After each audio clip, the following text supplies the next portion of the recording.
Hey everyone, it's Jonathan and welcome back to Christmas in July. Today's episode is one that I've had in mind for a Nutcracker series for a while, but I had yet to get around to it until Jaz Vianey suggested it. We had recorded a podcast earlier this year, and we got to talking afterwards about other things she might want to talk about, and when I mentioned I was planning to do a few new versions of the Nutcracker in July, she suggested Barbie in the Nutcracker, and I was definitely on board. I've talked about a handful of Barbie movies in the past. They've never been a favorite thing of mine. I never grew up with them, so I didn't have any nostalgia for them, and the animation quality can vary pretty widely. However, with this one, I'd heard from so many people, friends and strangers, that this one is near universally beloved. So I went in expecting a lot, which is probably never a great idea. To be clear, this one is definitely better than some other Barbie media I have watched, but I think I was expecting something more memorable for this, and it just really was of a direct-to-video quality, which is exactly what it is, and it never pretended to be anything more than it was. I just let the internet hype train overinflate my expectations. Anyway, all that to say, this movie is fine for what it is, and I enjoyed talking about it with Jaz. But also, as a bonus, right before we recorded, Jaz sent me a commercial, very short TV special. I'm not 100% sure what it was made for, but Target made a very short version of the Nutcracker for some reason, starring Chrissy Teigen and John Legend, and Jaz wanted to add that to our discussion. So consider this podcast a 2 for the price of 1.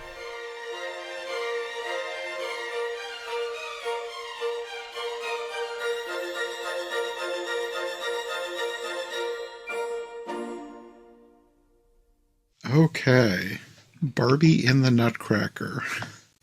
Yep. This is one that I've had it on my list as something to do for a Nutcracker series for a while. It just is not one I'd gotten around to, so I was glad that you chose this one as one you would want to do. Yes. Is this one you grew up with? Ironically, no. Well, I've only watched it, not counting this recent viewing today. I've only watched it like once in my life and I didn't really like it. Like, Okay. I know everyone considers it as like a cult classic, like regarding Barbie films, but I didn't see the appeal. And going through this film again a second time, I now realize why. So when did you first see this one? Honestly, I don't remember, but it did come out the year I was born, though, 2001. Okay. Yeah, I had not seen this one. I've seen a couple other Barbie movies for the podcast, but I didn't grow up with this one, obviously. It came out past my time. I would have been a teenager when it came out, and my little brothers would have had no interest in it. I watched everything with them, but this isn't something that they would have ever checked out from the library. So I have Definitely never not. seen this before watching it for the podcast. I thought it was interesting. It's definitely not a favorite version of the Nutcracker, but No. I've seen worse, so. That's good to know because I don't, I, if I'm honest, like I'm not too familiar with the whole Nutcracker series as a whole. And I say that ironically because like in Houston, where I'm from, we have a ballet performances of the Nutcracker every Christmas season, and I never bothered to go. Hmm, Not even when Nutcracker the Four Realms came out in 2018. Like, I did briefly consider going to the ballet for that year, and I did not. okay. I've never seen a full performance of the ballet. I've seen like some video versions, but I think they were all probably shorter than if you actually went to a ballet. I don't know how accurate it will be, but one of the ones that I'm doing later on for the podcast will be the Macaulay Culkin one from the 90s, which is a ballet, but I don't know Oh, how much of the ballet it is because it's like a movie length, but I want to say the ballet is longer than a movie length, so I don't know. I I'll will have to look say into it more. like from the bare bones of the story outline alone, it could be easily cut down for time. Because the first act Yeah, is just basically the Nutcracker defeating the Mouse King, and then the second half is just everyone celebrating. the the Nutcracker is one of those stories where it has so many different interpretations, and part of that is because it is both based on a book and the ballet. And That is true. different versions pick different pieces of either the book or the ballet to use for their version, which I think this Barbie version did a little bit of that. But it also did something that I've seen quite a lot, in that they took the basic outline and then made up their own story to go with it. There was a lot in this that I've never seen before. And in some cases, it does work. In some cases, it does. This one, I guess it worked, but if you're a Nutcracker purist, I don't think you're going to like this one too much. I'm just whatever for this version, at least. Or at least the ones I've seen, which is not very much. So, what was it about this one that made you suggest it when I asked if there were any Nutcracker ones you wanted to do? Maybe it's because I guess the main reason is number one, like I'm a big fan of the Barbie films when they were coming out, like throughout the 2000s and early 2010s. And Mm-hmm. I know this was a staple for the series because it's the very first one of the series. Mm-hmm. And it started like this whole series because of it. So I Okay. think that's why there's such reverence to it, even though some story stuff and the animation isn't that good. Mm-hmm. I had not realized that this was the first Barbie movie. There have been like some specials in the past, but I think this is like their first real film, like CGI wise at least. Mm-hmm. Which I hadn't realized that this was the one that kicked off the whole franchise. It's an interesting place to start. I'm not sure why they would have picked the Nutcracker. I don't know that it's something that immediately jumps out to me as like, yeah, this is what we should make our first Barbie movie about, but I guess it works. Yeah, and I guess another reason why I chose this version specifically is that many young girls or who became romantasy readers and such loved the romance between Clara and the Nutcracker, like this version specifically. Okay. That's something that a lot of versions do. I don't know. It is sort of based on the story, so it makes sense. Claire is usually, I don't know what age she's supposed to be in this, but She's Clara supposed to is be a usually kid, but younger. in this version, she's a teenager. Yes. And it's weird for me because every time I see Barbie, I think she's a woman in her 20s. I never see her as a teenager. She always just reads older. I see her like in her late teens, like between 18 and 20. Hmm. She always just reads older to me. So, like, I could tell that she was supposed to be younger based on the way this story went. But it's one of those things where it's hard for me to get it out of my head where like she's supposed to be a kid. She's not 20.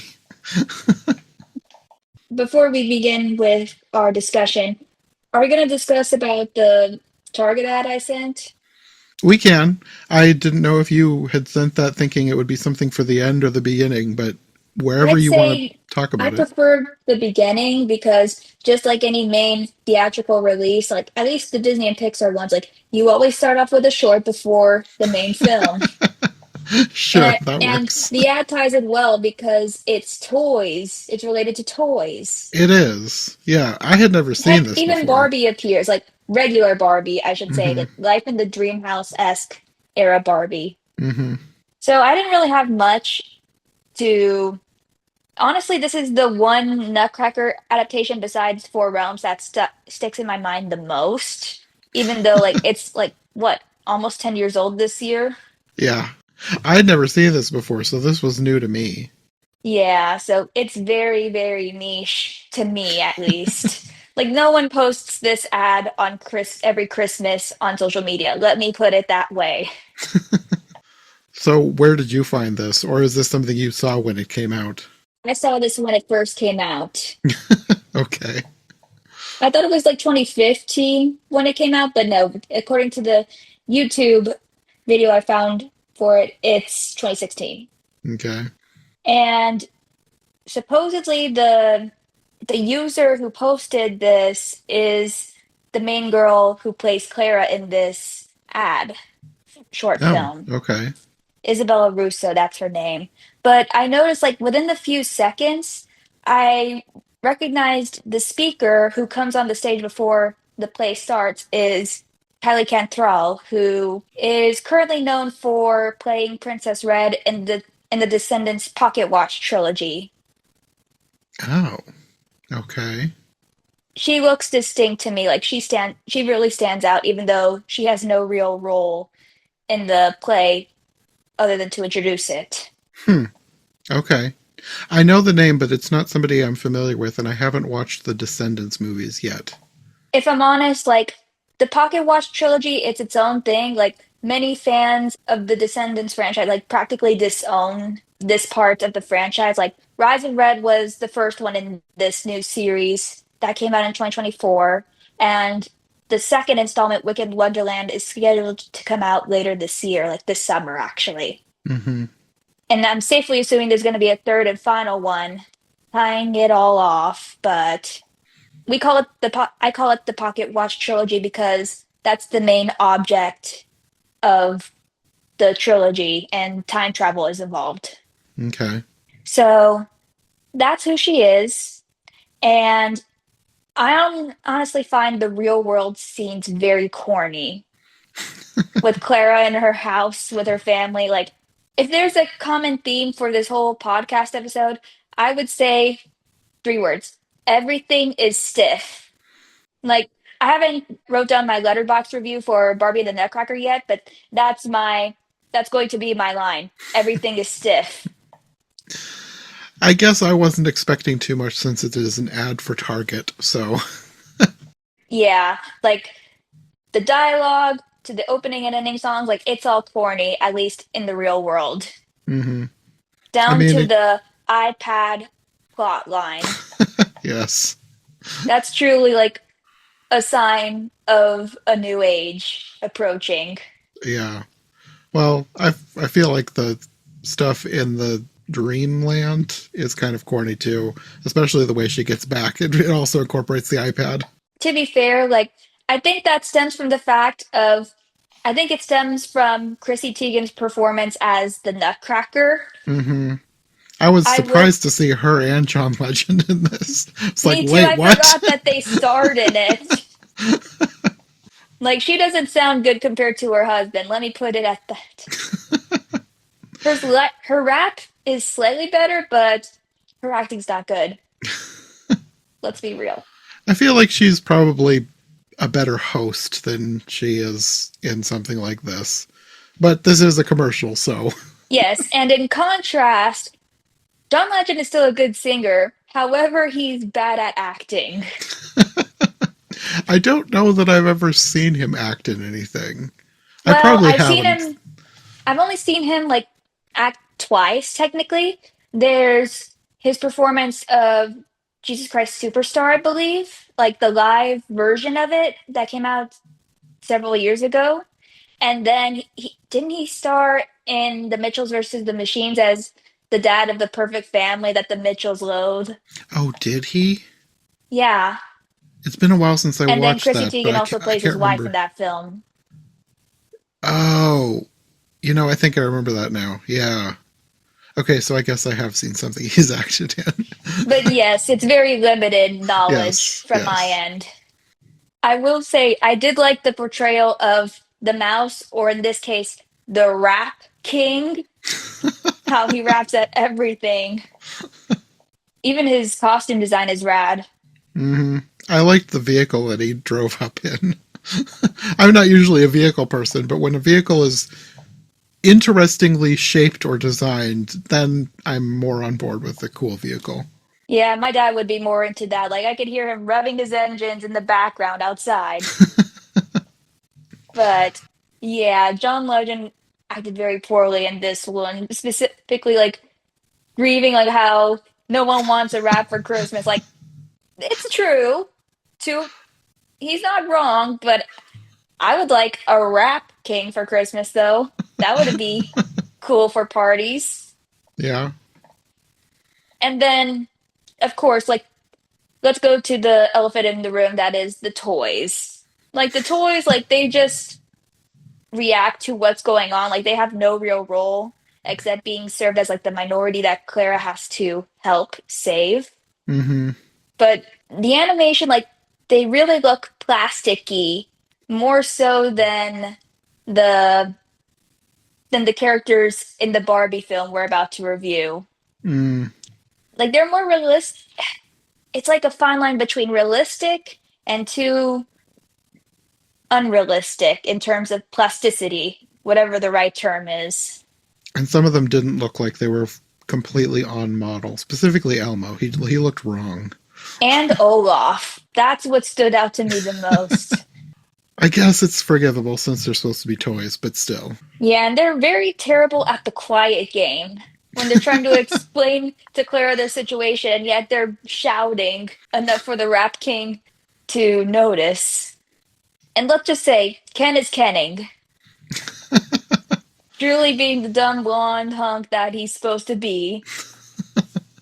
I will say though, the girl who played Clara did have a good voice. Yes, especially with her rap.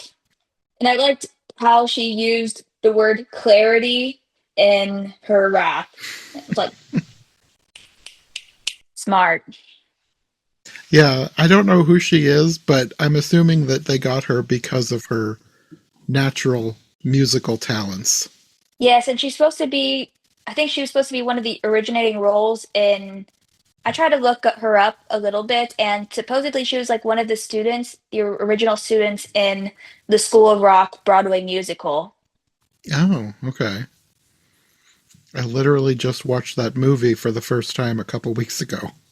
I'd never seen You it know, I before. never watched the film. However, I did watch the Nickelodeon TV reboot series of School of Rock. Okay. I haven't watched all of the episodes. Like, I haven't watched the whole series, but some episodes are really good, Okay. even though I'm not familiar with the source material that is the film. It was pretty good, but Jack Black is usually very entertaining. Of course. And that's all my notes I have for the short. Okay. Yeah, I don't have too much to say about it because I only just watched it right before we started recording, so I had never Yeah, I'm heard so of this sorry before. about that. Like, I did say it was a last minute That's fine. suggestion, but hey, it was 8 minutes and it was an additional thing to cram into the podcast. That works. I'm always up for obscure versions of whatever my latest series is. That's why I suggested it because I knew it was right up your alley. And it was something I had never heard of before.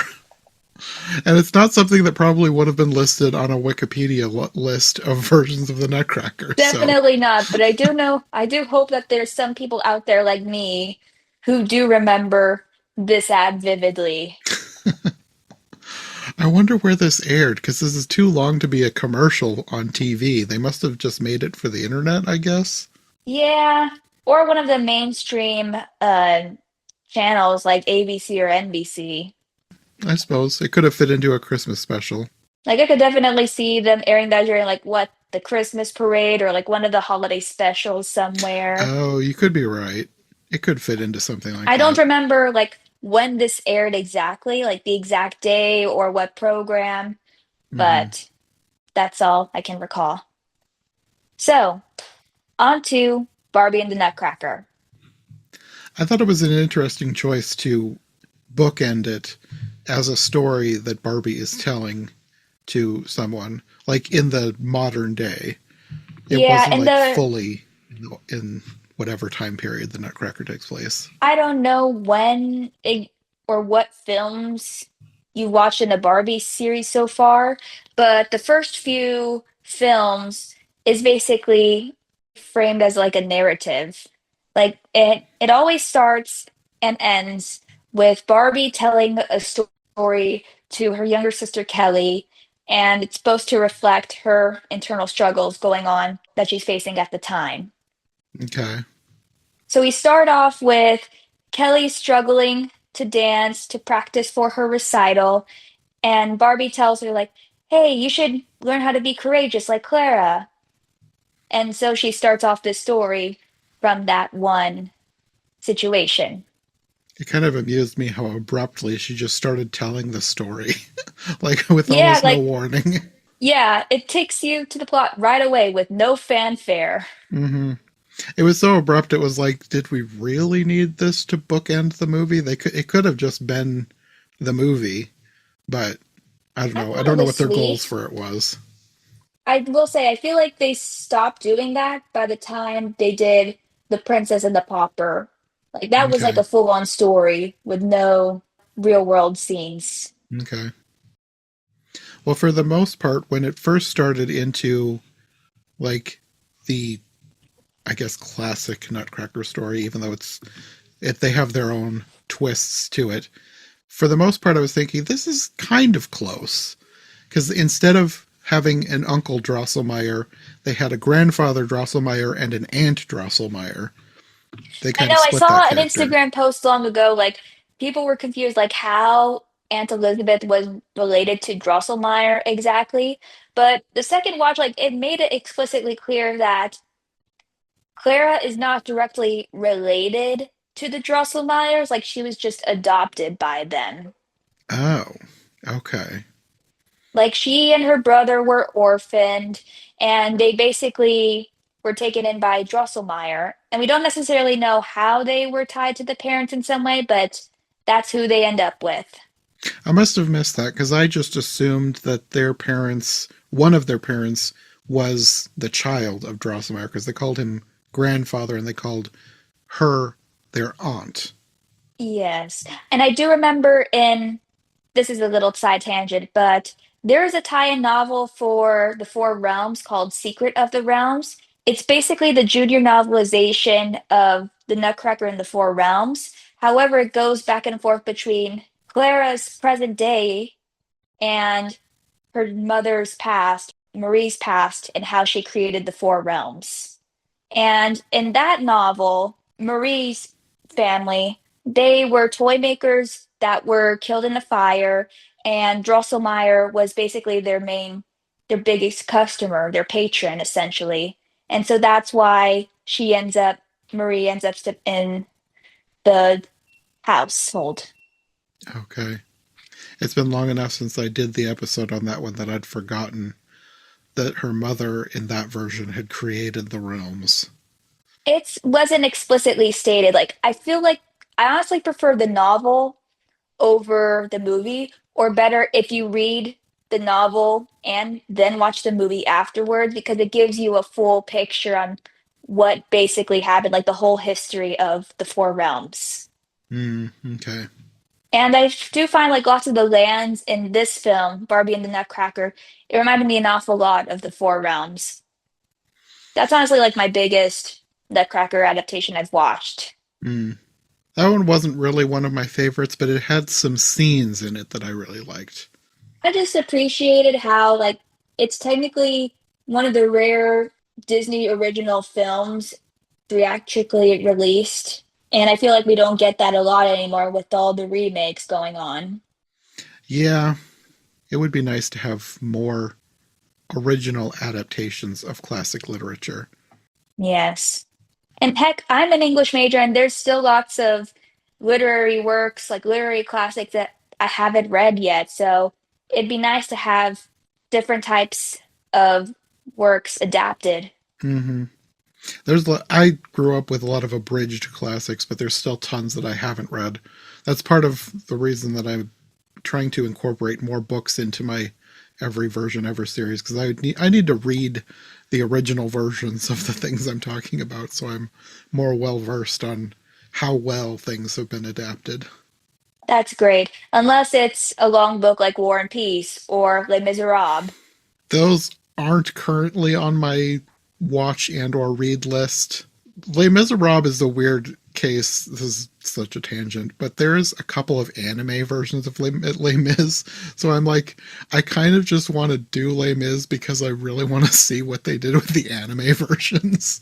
You know, when I was little, I watched an anime version of Little Women, even though I haven't read Little Women at all. I But wonder if it's ones that I've covered because years ago I covered a couple of short anime adaptations from a couple different studios. They were from like the 80s, I believe, 70s or 80s. They were much older anime and they were much shorter than you would expect.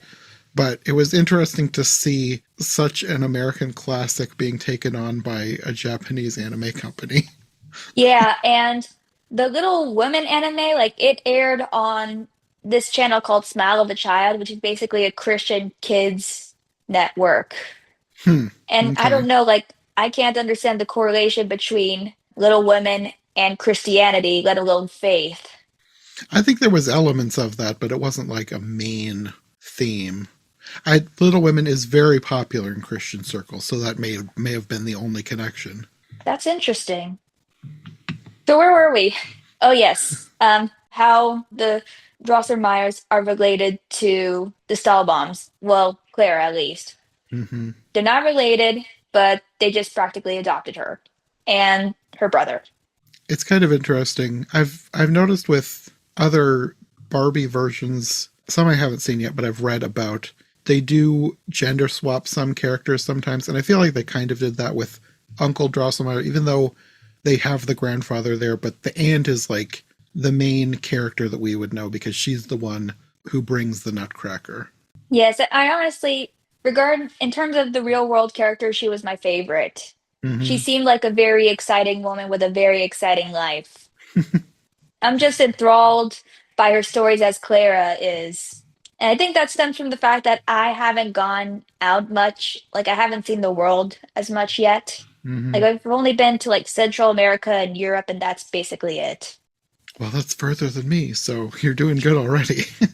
People consider me like a state traveler rather than a world traveler. Well, you're on your way. Heck, I even have like a this weekend I'm gonna go out to the East Coast, and this is gonna be my first real experience there. Hmm. Okay. So that's my current plans. Well, I thought it was interesting that they kind of changed the origin of the Nutcracker a little bit as something that she brought back from her travels. Because normally the Uncle Drosselmeyer character is a toy maker who makes the Nutcracker, at least in versions that are specifically based on the ballet, I believe. It's sometimes I get confused. It's been a while since I've read the book, so Yeah, the sometimes different adaptations versions. like bleed with one Yes, another. exactly. Especially this, like that's how if I'm honest, that's how I felt throughout this whole watching this whole adaptation. Like lots of the stuff from the Four Realms is like seeping into my mind. Like, I was having moments of that too, like trying to remember if, because some things I was like, this feels like it's from another version, and I was thinking, like, whatever his name is, the Mint guy, I was like, was he from the Four Realms? I don't think he's a character in the book because I don't remember a Mint character. no, I think he and Captain Candy are like original characters made for this film. Okay. But yeah, like one thing I noticed that I'm not sure if it has any origins from the original source material, but Drosselmeyer is always related, is somehow tied with the owl character. Like he's always seen with an owl, some way, shape, or form. Hmm. I remember the owl from other versions. I can't remember if that's a detail from the book. I kind of want to say that's probably from the ballet because I don't remember an owl in the book. Like an owl on the clock is a detail that has come up in more than one version. So it originated somewhere, but I want to say it's the ballet probably. But it's Yeah, been a while since I've read the book, so yeah, and I don't have the answers myself. I did like that they had Tim Curry in here as the Mouse King. I I always was love gonna having Tim Curry show up. honestly, like typically the early Barbie films, like they are known for bringing like major actors and having them voice characters in their movies. Like the one that stands out to me was, um, I think it Preminger. He was voiced by Martin Short in Princess and the Pauper, and then we Hmm. had Catherine O'Hara as the evil aunt in the 12 Dancing Princesses.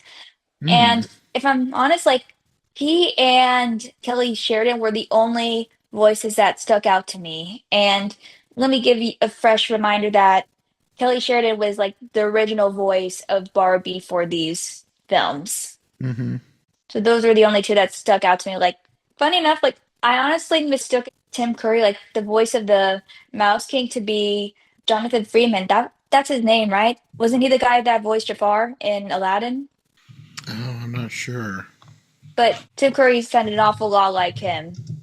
The cast was basically an afterthought. Like I had to look everyone up after the credits. Yes, Jonathan Freeman voiced Jafar.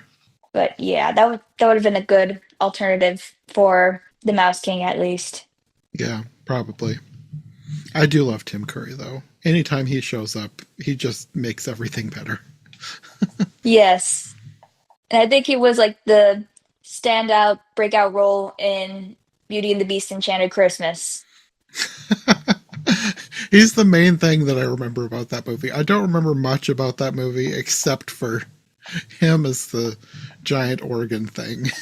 Yeah, and I liked how in the remake, like he was basically transferred over to the remake. Like he went from being this obscure character in this like relatively bad sequel and placed in the forefront as one of the supporting characters in the live action film.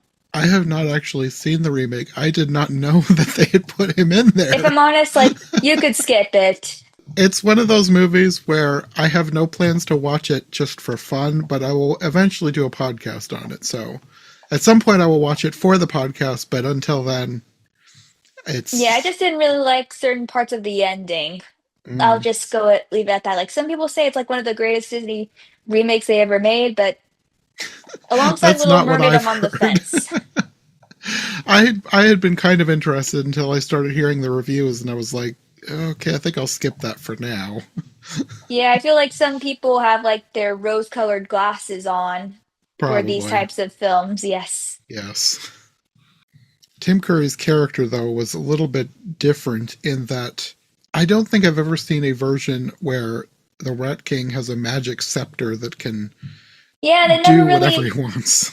it never really explained like how he got it. Like we just assume like what? It's like one of the castle treasures or something? Like something that the king had before he died? Like we'll never know. Yeah, I don't know. It's one of those things where the story of the Nutcracker, depending on which version you're talking about, it's almost, at least for most of the versions I've seen, it's always one of those things where at the end you're like, it was a dream, but was it? So then the question has to be like, how does she get to the land without explicitly showing her falling asleep and dreaming? So I guess somebody, this is the point where it was started being like they're making up their own story when he pulled out his wand and shrunk her down. Yes, definitely. And I will say like I can't confirm whether or not this is true because I saw this fact on Instagram, but supposedly like the mind is bad at creating faces on its own. So it just picks pieces like if you ever seen a random person in real life, there's a good chance that they may appear in your dreams as a main character. So Hmm. Okay. skipping all the way to the end, like when Clara sees Eric in real life, like it didn't seem like too much of a stretch for me. It was like, oh, it's plausible that the Hmm. two may have seen each other in a dream, either that night or in the past, and they're immediately smitten with each other. Yeah, that's one of those. I've seen a similar ending in a couple different versions of the Nutcracker where she wakes up and then realizes it was just a dream, but then someone in her family shows up with like a long lost cousin or a friend of the family and they look just like the Nutcracker. It's definitely better than the 1930s Wizard of Oz film, like how that ended. When I was a kid, I hated the end. Like she dreamed the whole thing? What? No. I had no problems with the ending. Like growing up with that film, like I didn't mind the ending. I just wonder, like, the only thing that's left unresolved, in my opinion, is like how to deal with Toto the dog. Because I forgot the woman's name, Mrs. Gulch, right? Oh yes. Uh, I they thought of never that resolved too. her character. Yes, she got the dog back, but Mrs. Gulch is still out there somewhere. Yeah, and some people think that she died in the tornado, and they're like,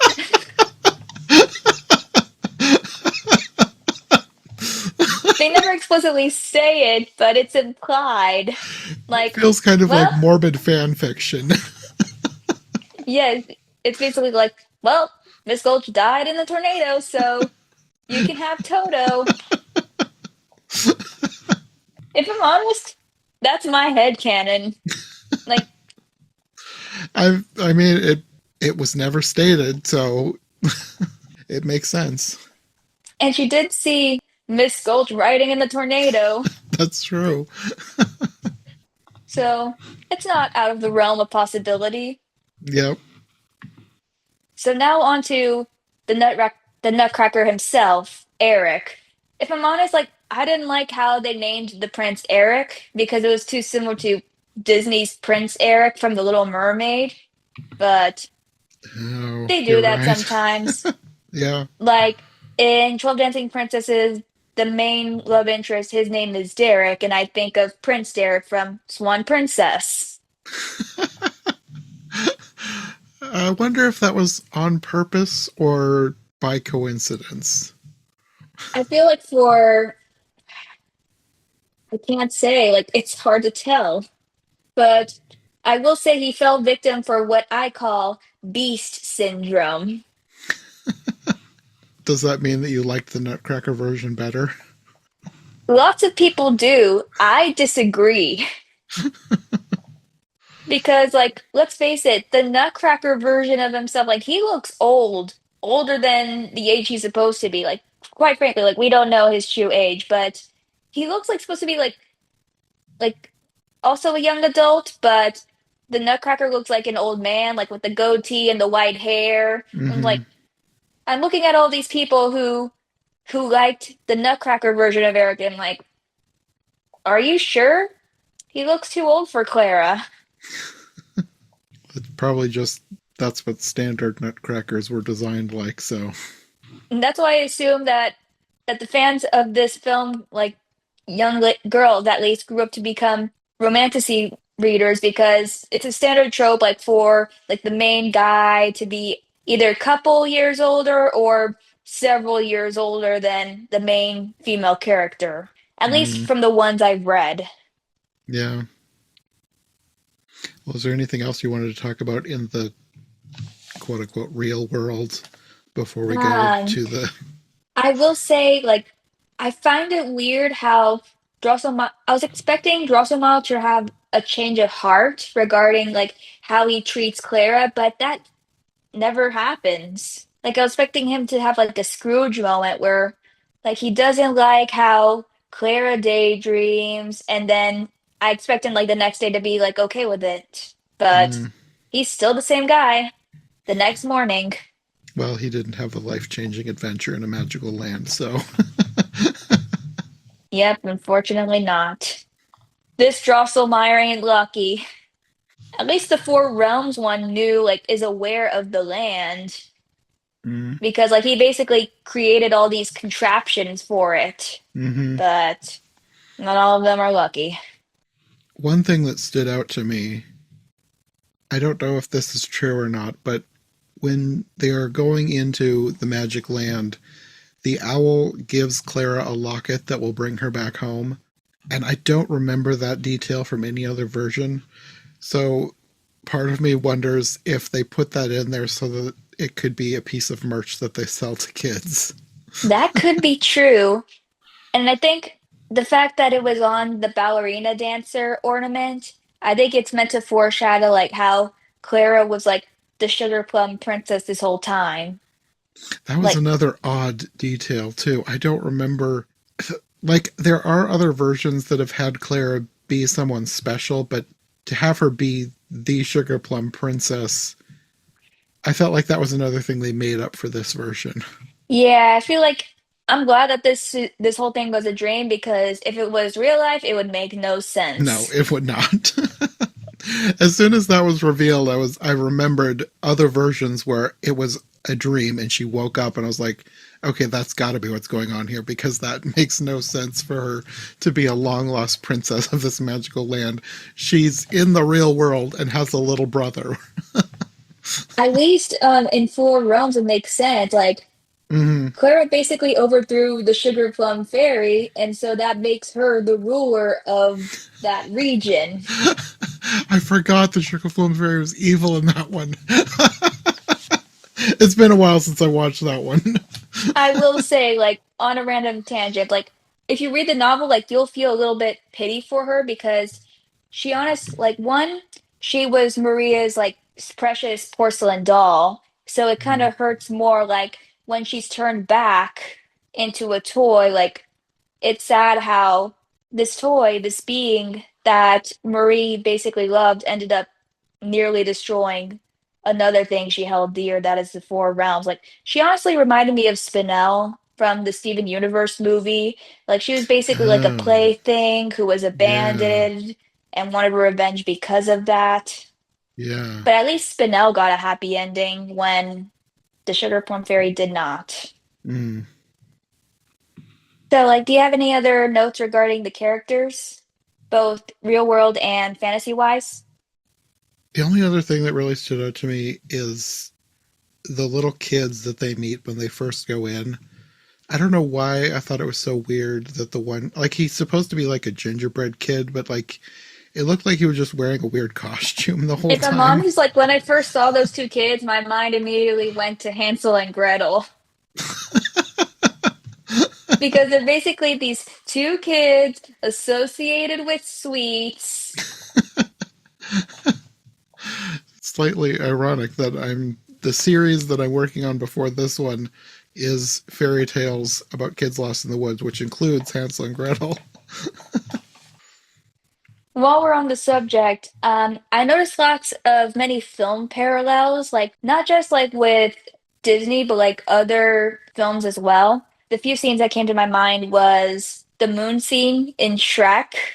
Like you have like Shrek and Donkey talking under a moonlit sky, and the same thing happens with Clara and Eric.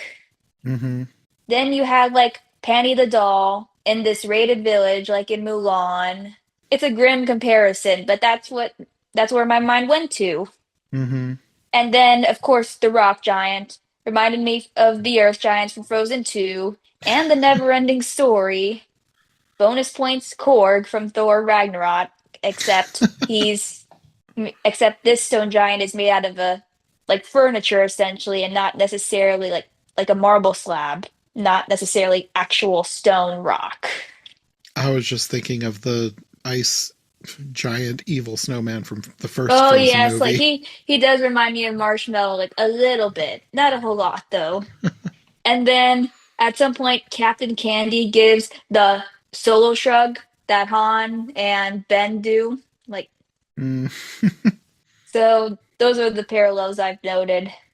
And then also this is gonna sound super random, but something I noted of all the villagers like stuck in the treehouse hideaway, like the hideout that everyone stays at in the kingdom, there's this supposedly this woman named Masha who's supposed to be watching the kids, and my mind went to like Marsha and the bear. I've heard of that, but I don't know. I don't really know what it is. It's basically a kids show about this girl named Masha who befriends this talking bear. I haven't seen it either, but I'm well aware that it exists. Okay. And the bats reminded me of Bartok from Anastasia, except with very, very poor CGI. I kind of thought the same thing. It didn't look at all like Bartok, but Like somewhere across between Bartok and Batty from Fern Gully. mm, I guess the shape is a little more reminiscent of Batty. For me, it's the shape of Bartok with the color of Batty. Yeah, well, yeah, maybe a little. I don't know. It wasn't as good a character as Bartok. Definitely. But speaking of low quality, I noticed like how there's lots of instances where even though it's supposed to be a CGI film, like I noticed that the Kingdom of Parthenia has like 2D backdrops, excluding the I castle. wondered about that. I was like, is that a painting or is that CGI? Because it looks too, it kind of looked too nice to be the quality of CGI that they were using for the animation. For me, it seemed 2D, but they somehow plastered it into like CGI Okay, areas. yeah. Like you have the fake castle that's supposed to be like a little trap. So that's a clear indication. And then the whole landscape of the kingdom, like that seemed the one that stood out more. Hmm. Like almost uncanny. Like this is definitely a dream world. But aside from that, that's all of the notes I have. I think the only thing that I had made note of was the way it ended.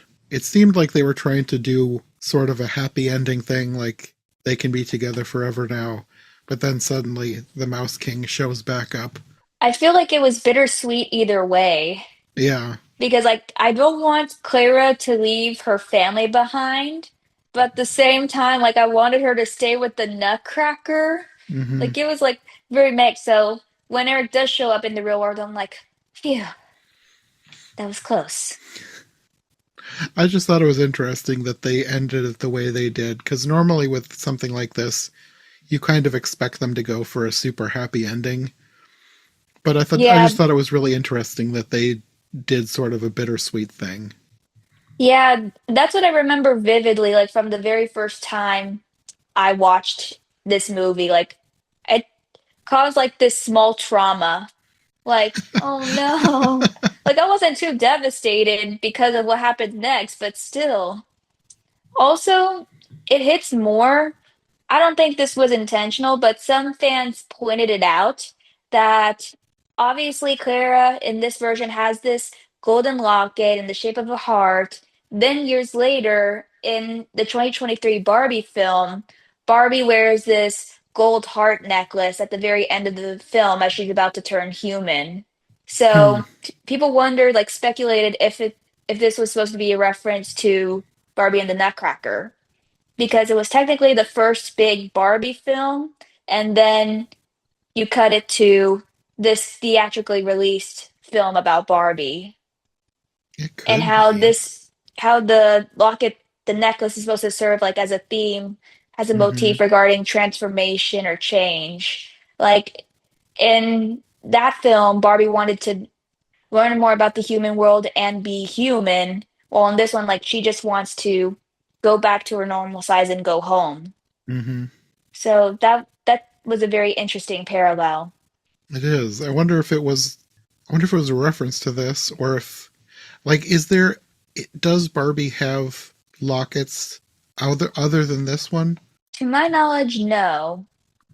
The closest thing I could think of is Barbie and the Diamond Castle, but Liana and Alexa didn't have like lockets. It just basically heartstone necklaces. Hmm. That's the closest thing I could think of. Okay. So overall, I would rate this film 3 stars. I'm glad that this film was a home video success because we wouldn't get the franchise that we know and love today, but it wasn't a hit for me, and I can definitely understand and see why now. It's kind of interesting that you didn't quite like this one, because this is one that I always hear people reference.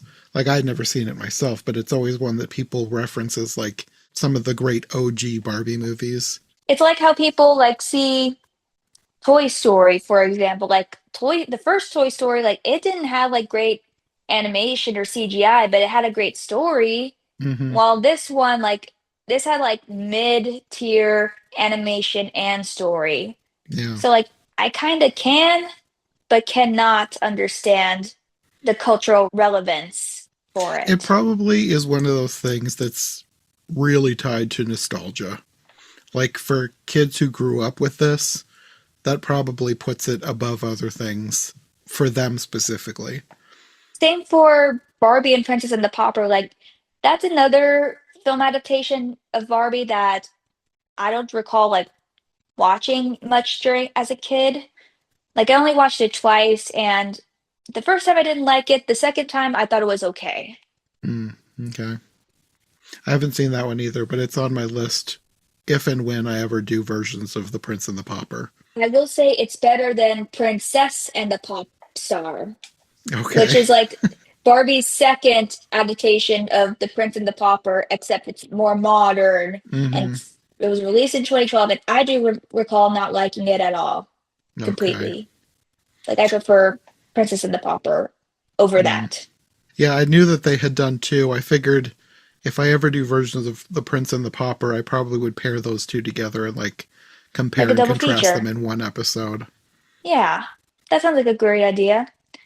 But anyway, I honestly genuinely debated like whether or not to do this podcast episode because like as I mentioned, as I stated throughout this whole episode, like I'm not a fan of this film, but I do have some opinions on it I want to speak out on. Mm-hmm. So that's why I ended up joining because one, I really like talking with you about all these films, and then second, like I thought of it as an interesting challenge for myself to review a film that you do not enjoy nor like. Mm-hmm. Sometimes that makes for a good conversation too. I sometimes enjoy talking about bad films just because it's fun to talk about them with other people who may or may Definitely, not like them. definitely. Well, hopefully next time we talk about something, it will be something that you like. Hopefully, Lord willing. Well, I'm sure we'll be back for more in the future, but until then, do you want to let people know where they can find you on the internet? Of course, you could find me as Vianey on TikTok, Discord, and Letterboxd, or you could find me as at Animation Dreamer on Instagram and Threads. Okay. Well, thanks for joining me for this one, and we'll see you in the future for something else. Thank you very much.